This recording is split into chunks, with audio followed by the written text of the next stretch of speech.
Oigan, vi un video de un chavo aquí en TikTok que hablaba sobre un sueño lúcido y pues decía de que pues dentro de uno nunca le preguntaras a las personas de tu sueño de qué año era, qué día era, qué hora era, ni mucho menos de que pues sabías de que era un sueño. Así que bueno, les voy a contar pues dos sueños que creo que se relacionan con esto, que pues no sé, como que me dejaron como una espinita pues mala. Bueno, el primer sueño empieza normal. Yo iba caminando por una calle, vi un callejón oscuro, me metí en él y en eso me despertaba, aparecí en mi cuarto, pero el techo de mi habitación estaba caído. Entonces yo para salir tenía que ir a gatos. Y cuando logré salir, hay unas escaleras de jardín que dan hacia un patio.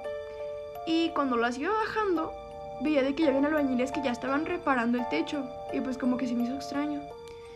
Entonces pues bueno, hay un pasillo que da hacia la cocina. Y cuando yo iba en dirección hacia ese pasillo, veía de que mi mamá pues estaba parada, o sea, en mi dirección, así volteándome a ver. Y pues yo le preguntaba, mamá, ¿esto es un sueño, verdad? Y mi mamá se me quedaba viendo, o sea, como muy fijamente, y me decía, no. Entonces pues en eso me volví a despertar, pero ahora todo estaba como, o sea, normal, como en la vida real, a excepción del acomodo de algunas cosas. Pero pues bueno, yo bajaba y llegaba al comedor, y en el comedor veía a mi papá sentado. Entonces pues yo le preguntaba lo mismo, papá, ¿esto es un sueño? Y mi papá se empezaba como a reír, o sea, como si fuera una broma, y me decía, no, hija, ¿cómo crees?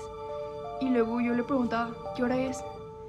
Y luego mi papá me decía, no, pues no sé, pero como que se ponía nervioso. Y entonces al lado de nosotros había un reloj plateado. Y yo le decía, mira papá, ve el reloj. Y el reloj pues como que no tenía manecillas.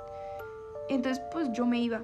Y llegaba como a un sillón que estaba al lado de una ventana. Y esa ventana da hacia una iglesia que pues tiene unas banquitas para que la gente se siente. Entonces pues bueno, yo me sentaba ahí y veía hacia la iglesia.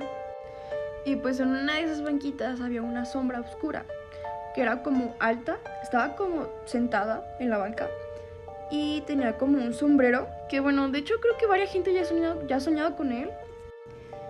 Bueno, era algo exactamente como esto, un poquito más borroso, pero era prácticamente esta cosa. Entonces pues yo le decía a mi hermano de que mirara. Y cuando él volteó a ver, la sombra se desmoronó. La neta a mí me da mucho asco los insectos, así que pues para mí fue muy asqueroso. Pero pues sí. Yo salía de mi casa y miraba hacia esa banquita y veía de que del otro lado de la iglesia estaba mi casa. O sea, yo estaba en mi casa y estaba viendo mi casa del otro lado de la iglesia. Y se me va a acabar el tiempo.